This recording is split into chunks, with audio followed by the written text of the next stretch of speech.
İkinci Dünya Müharibəsində əldə edilən qələbənin 70 illiyi münasibəti ilə Prezident İlham Əliyev və xanımı Mehriban Əliyeva bu müharibədə döyüşmüş veteranlarla görüşüb. Görüşdə Prezident faşizm ideologiyasının təbliğ olunduğu Ermənistanı sərt tənqid edib.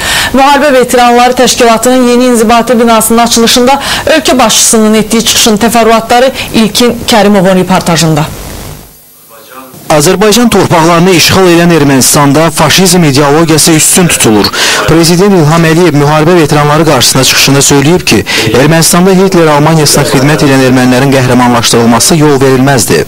Ermənistanda Hitlerə qulluq edən faşistlərə, onların xatirəsinə hörmət göstərilir. Onların adları küçələrə, meydanlara, parklara verilir. Siz veteranlar bir neçə ölkənin dövlət başçılarına məktubla çıxış etmişsiniz. Erməni faşizmi haqqında yazmışsınız.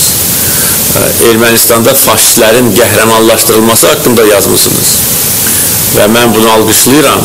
Bunu hər kəs bilməlidir. Bu dözülməzdir. Azərbaycanın faşizm üzərində qələbədə müstəsna xidmətini ətraflı xarakterizə edən dövlət başçısı yenidən bəzi ölkələrdə faşizm ideologiyasının bərpası, 1941-45-ci il tarixinin təhrif olunması, tarixin yenidən yazılması cəhdlərinin yol verilməz olduğunu, bu mənada Azərbaycanın prinsipal mövqe tutduğunu xüsusilə qeyd edib. Prezident İlham Əliyev Azərbaycan dövlətinin veteranlara daim qayğı, onların sosial problemlərin həlli üçün diqqət göstərildiyini, mənzil, avtomobillər verildiyini, mükafatlar, birdəfəlik pul yardımlarının ayrıldığını bildirib. Daha sonra veteranlar çıxışlarında Azərbaycanın qələbədə rolundan və onlara göstərilən diqqətdən danışıblar.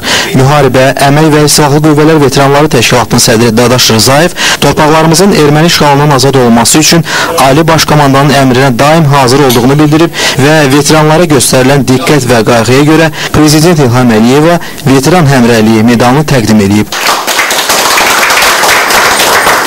Respublika Veteran Hərəkatının gücləndirilməsində göstərdiyi əməyə görə 1-ci xanım Mehriban Əliyeva isə veteranların qayğıkeşi diplomu təqdim olunub.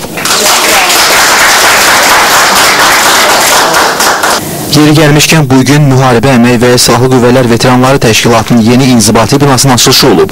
Prezident İlham Əliyev və xanımı Mehriban Əliyeva binada yaradılan şəraitlə tanış olublar. Dövlət başçısına məlumat verilib ki, binada səmərəli fəaliyyət üçün hər tərəfli şərait yaradılıb.